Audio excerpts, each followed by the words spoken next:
Focus video घ्यायचा.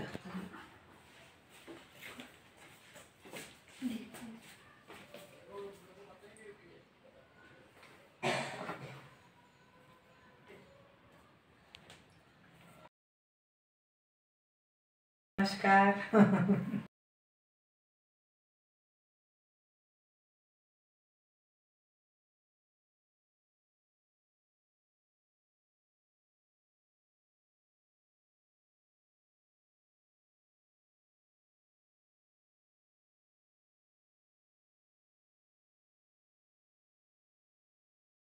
आपल्या यवतमाळच्या मिसेस महाराष्ट्र झालेल्या, मिसेस इंडिया झालेल्या डॉक्टर गव्हार्ले मॅडम.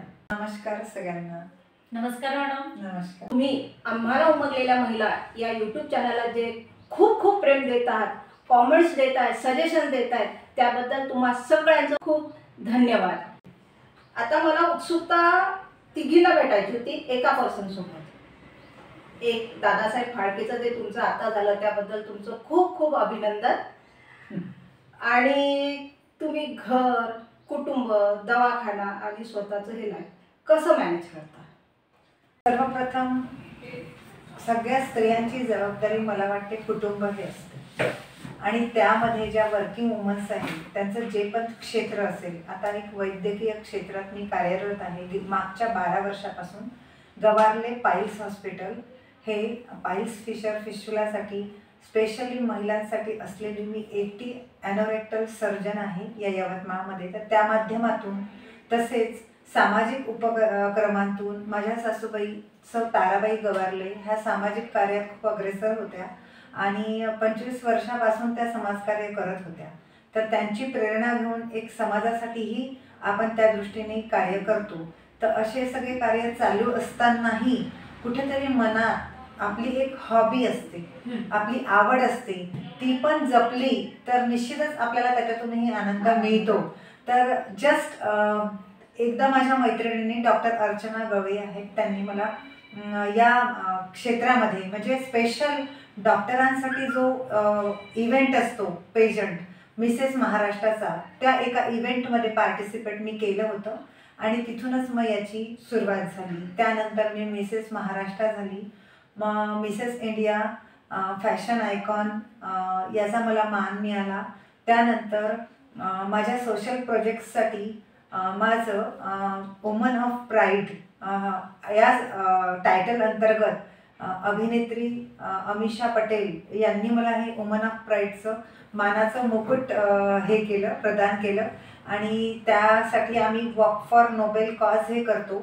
आरोग्य अभियान इंडिया याच्या अंतर्गत त्याची मी अध्यक्ष आहे आणि आमच्या महिला डॉक्टरांची ही जी असोसिएशन आहे देशभरात, त्या अंतर्गत आम्ही कार्य करत आहे, जे आमचं ऑलरेडी प्रोफेशन आहे, त्या मधूनच महिन्यातला 1 किंवा 2 दिवस जे समाजासाठी health checkup camp, diagnostic camps, awareness program या संदर्भात ही आमचं कार्य चालू असतं.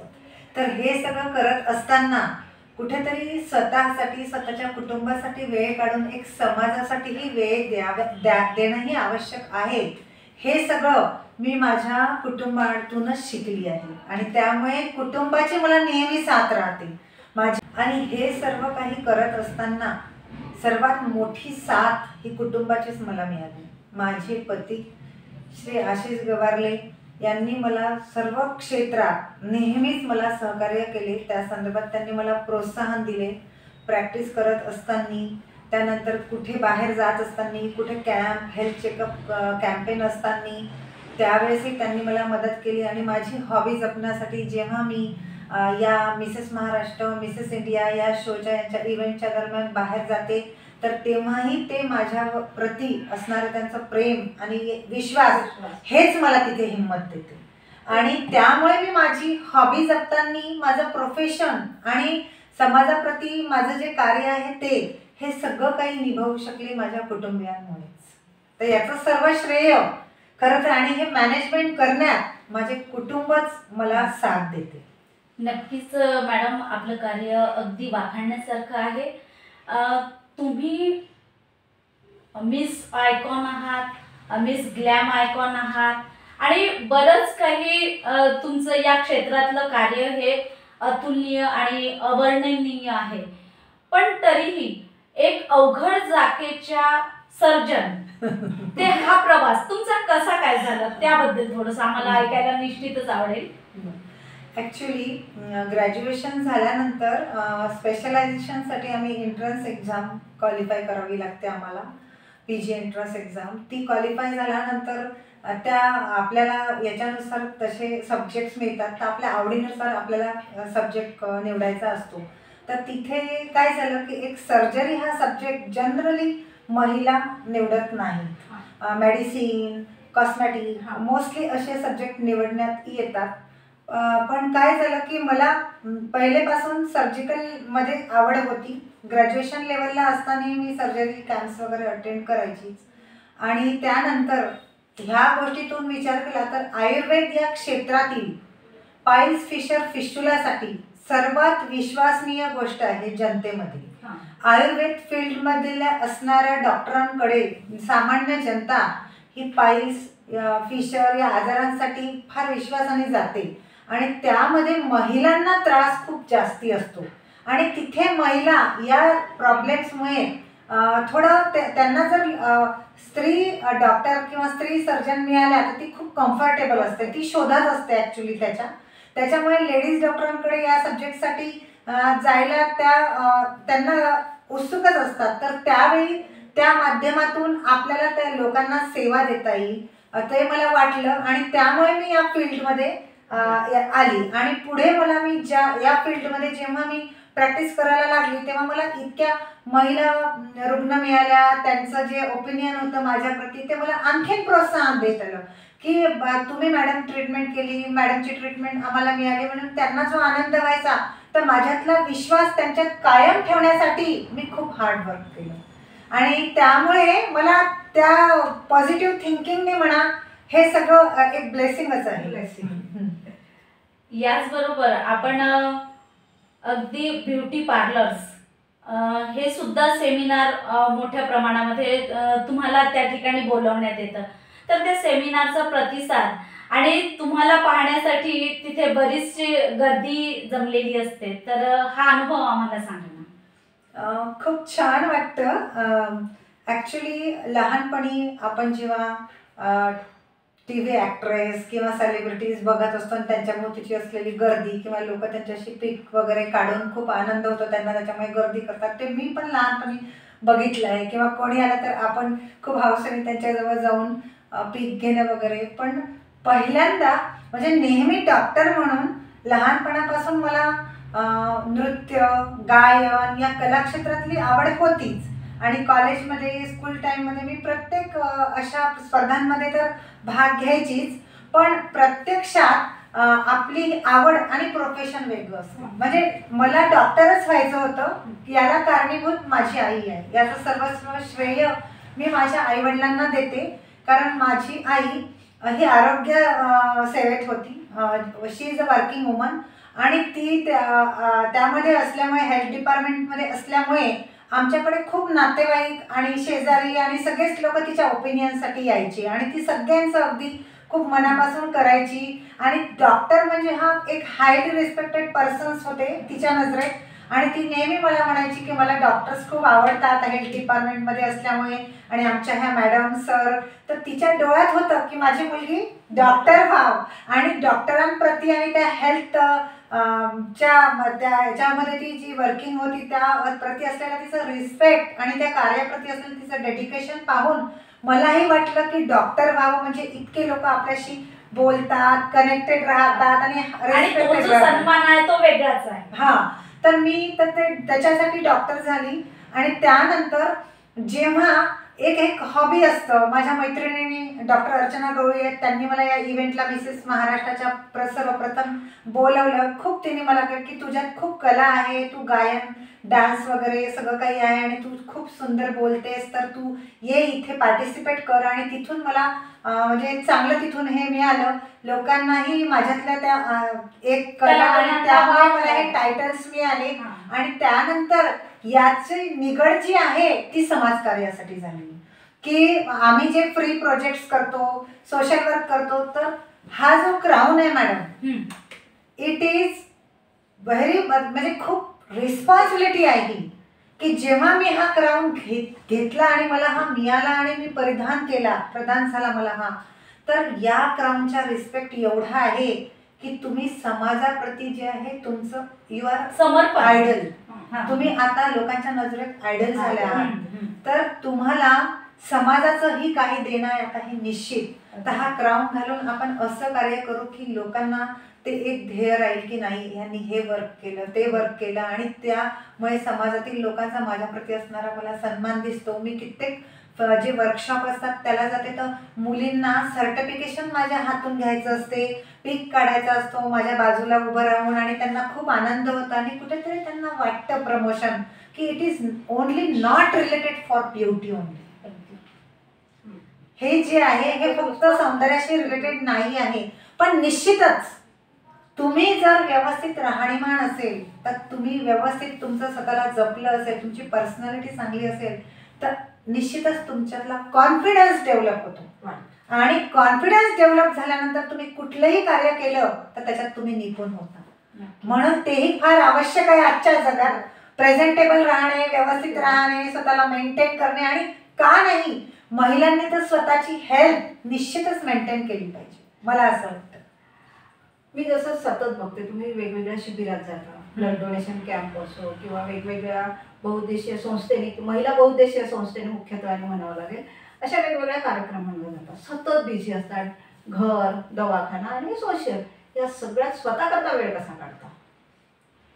खूप छान प्रश्न विचारला तुम्ही. ॲक्च्युली स्वतःकरता वेळ काढणं तसं खूप कठीण होतं, पण प्रत्येक महिलेने आणि मी सुद्धा 1 तास हा पूर्णतः स्वतःसाठी काढायला पाहिजे, आणि मी पण काढते. जेव्हा मॉर्निंगला, अर्ली मॉर्निंगला, काही आता स्कूल गोईंग, आता माझा पण मुलगा शाळेत जातो, आणि आपल्याला सकाळचे कार्य असतात सगळ्याच महिलांना, टिफिन हे ते, तर ते सगळं झाल्यावर जो मॉर्निंगचा टाईम असतो तो खूप महत्त्वाचा असतो. त्यावेळेस एक्झरसाइज ती कुठल्याही फॉर्ममध्ये असो, वयानुसार असो, तुमच्या आवडीची असो, तर ती 45 मिनिट्स ही केलीच पाहिजे. तुम्ही फिरायला जा, योगासनं करा, तुम्ही त्याच्यानंतर सायकलिंग करा, त्याच्यानंतर तुम्ही जी एक्झरसाइज ही चेंज व्हेरिएबल करून तुम्ही करा. त्याच्यानंतर स्वतःच्या डेली रुटीन, भरपूर पाणी पिणे, हेल्दी डाएट घेणे, हे सगळं काही अगदी म्हणजे त्या माझ्या रुटीनमध्येच मी फिक्स करून घेतलं आहे की मॉर्निंगला एकदा एक्झरसाइज झाल्यावर आरोग्यपूर्ण नाश्ता फार आवश्यक आहे हे ॲक्च्युली, ब्रेकफास्ट, आणि त्यानंतर आपलं वर्क चालू झाल्यावर एक निश्चित वेळ ठरवून जेवण. आणि खूप जेव्हा आपण वर्किंगमध्ये असतो तर मोस्टली मी ट्राय करते की जो कुठला इव्हेंट मला अटेंड करायचा आहे तर मी समोरच्याला पहिले विचारते की तो संडेला आहे का, नॉन वर्किंग डेला आहे का, आणि त्याच्यामुळे माझं वर्किंग हॅम्पर होणार नाही ना. किंवा मग दुपारचा वेळ जो असतो, कधी कधी 1-1.5 तास मुलांना द्यायचे असतात, घरी द्यायचे असतात, तर मग त्यावेळेस पेशंटला तसं सांगतो की बाबा तुम्ही मॉर्निंग इव्हिनिंग टाईम सोडून दुपारचा वेळ हा आमचा नसतो अवेलेबल. तर त्या असं तरीही आमचा व्यवसाय हे इतकं म्हणजे हे आहे अनिश्चित की कुठला इमर्जन्सी पेशंट असला काही असलं तरी त्यांना बघावं लागते, मॅनेज करावं लागते. खरं तर तसं खूप कठीण होतं, पण होत आहे, ब्लेसिंग मॅनेज होत आहे. नुकतंच तुम्हाला दादासाहेब फाळके अकॅडमीत मुंबईच्या पद मिळालंय, पद मिळालं. आता जर एखाद्या फिल्म मध्ये काम मिळालं, चान्स मिळाला तर घेणार? अरे बापरे, ॲक्च्युली फिल्ममध्ये काम करण्याचं तसं काहीच म्हणजे असं खूप मोठं ध्येय नाही आहे. It is not my profession.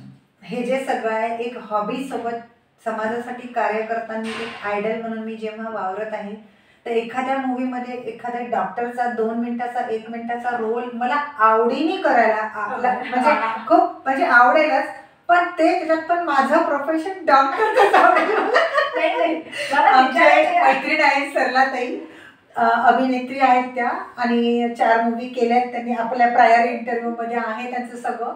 तर त्यांनी मला विचारलं अगदी 1-1.5 वर्षापासून की अंजली एखाद्या मूवीत काम कर माझ्यासोबत, त्यांच्या मूवीमध्ये त्या आमच्या मैत्रिणींना वगैरे म्हणजे आवर्जून घेतात, छान त्यांना वाटतं मैत्रिणींना पण. तर मलाही त्यांनी विचारलं आहे, तर मी त्यांना सांगितलं की सरला मी तुमच्या मूवीमध्ये काम करेल, पण मला रोल डॉक्टरचाच हवा.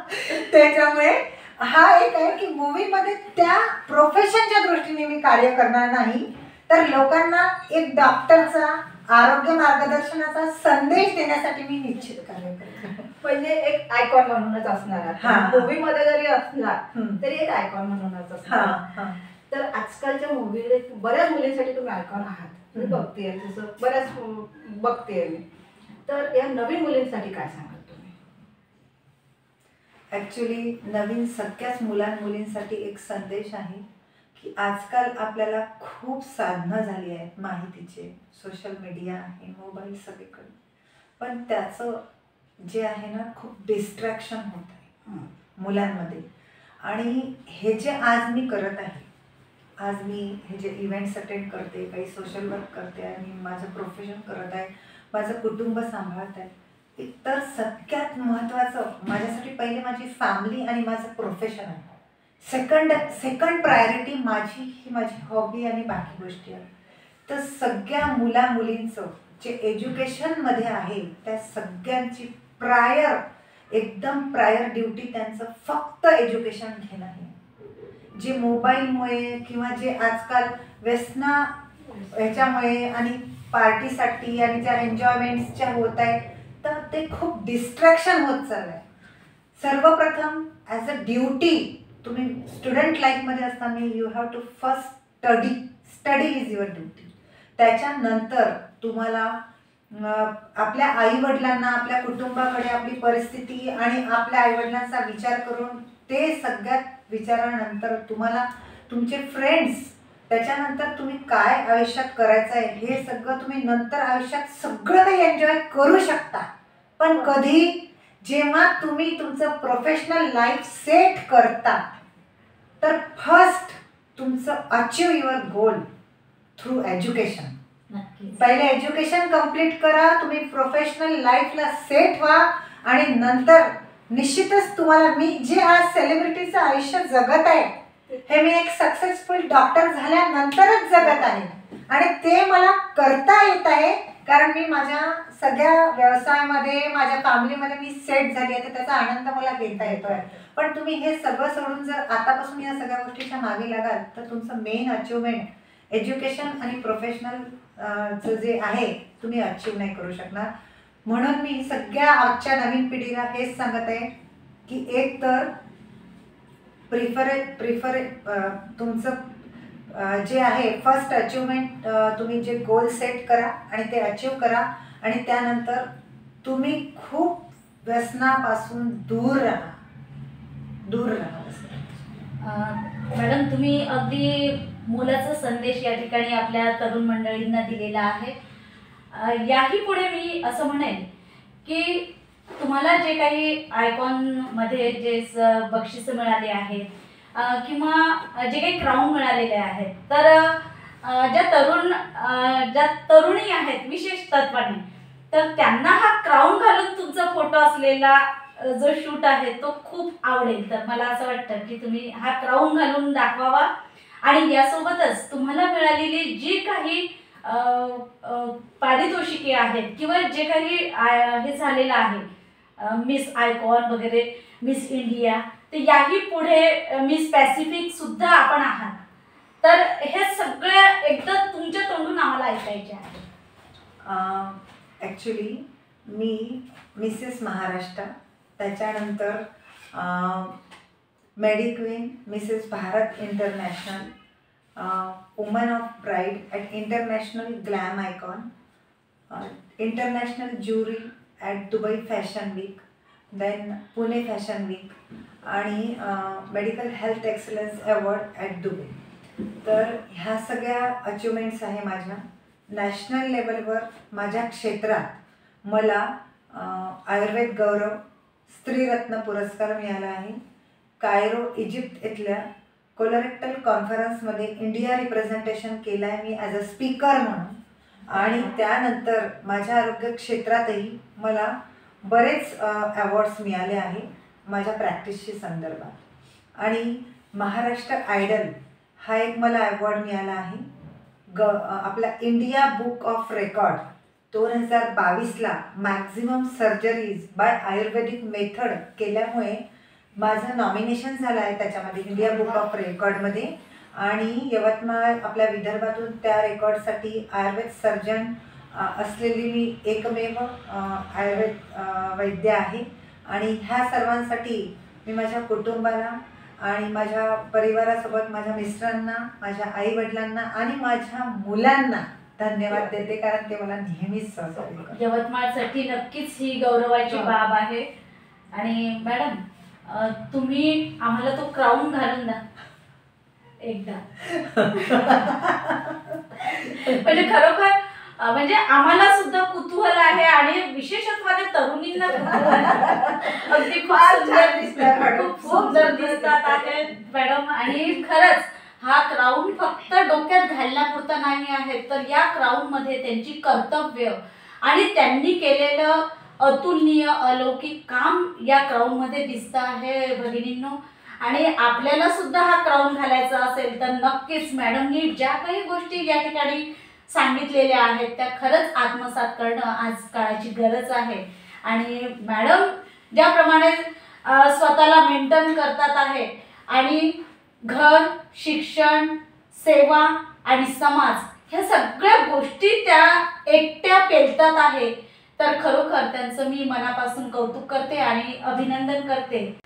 मॅडम तुम्हाला महाराष्ट्रात तर गौरवण्यात आलेलंच आहे, परंतु तुमचे काही विदेशातील अनुभव जे आहेत तर तेही आमच्या भगिनींना सांगावे.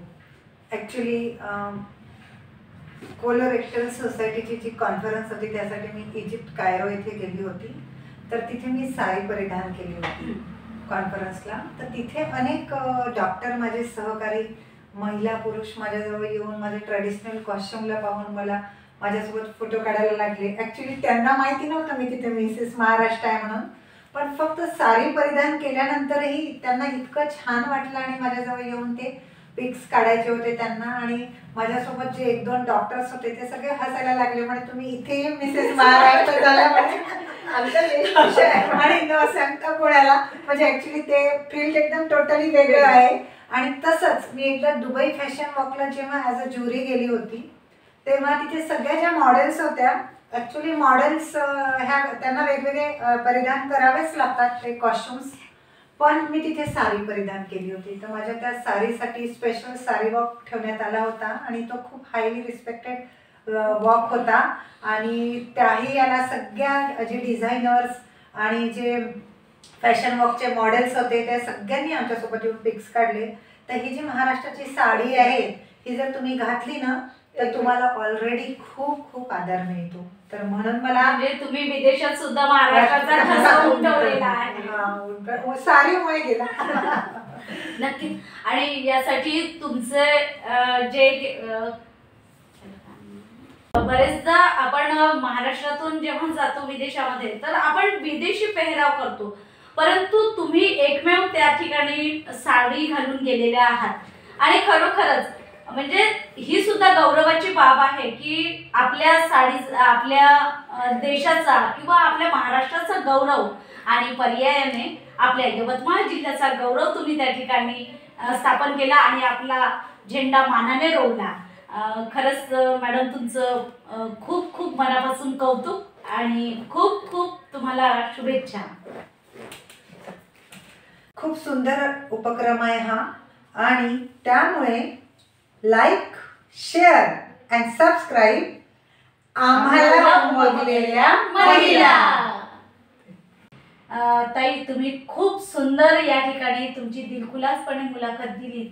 आम्हाला उमगलेल्या महिला या यूट्यूब चॅनलला खरोखर मी मृणालिनी दहीकर आणि मी वैशाली हिरे, आम्ही दोघीही या कार्यक्रमाच्या माध्यमातून तुमची रजा घेतो. नमस्कार आणि पुन्हा एकदा तुमचे खूप खूप आभार, धन्यवाद. आणि मॅडम तुम्ही आमच्या या चॅनलसाठी काही सांगावं असं मला वाटतं. ॲडव्होकेट वैशालीताई हिरे आणि मृणालिनी दहीकर या दोघींचाही हा खूप सुंदर उपक्रम आहे. ॲक्च्युली हा पहिला उपक्रम आहे यवतमाळ यांनी जो सुरुवात केला आणि त्यामध्ये ज्या ह्या महिलांचं आजपर्यंत जे इंटरव्ह्यू झाले आहे आणि ह्या मुलाखतींमुळे सगळीकडे या पाहणाऱ्या आपल्या यूट्यूब चॅनल्सवाल्या सगळ्या महिलांना तर प्रोत्साहन मिळतेच, पण त्यासोबतच आता ज्या इंटरव्ह्यूड महिला आहे त्यांनाही कुठेतरी आपण हे जे कार्य केलं आहे यानंतर बाकीच्याही महिला त्यासोबत जुळत आहे आणि एक महिलांचं एकत्रीकरण होत आहे इथे. तर तुम्ही खूप सुंदर उपक्रम राबवत आहात, त्याबद्दल तुमचंही मी अभिनंदन करते आणि धन्यवाद.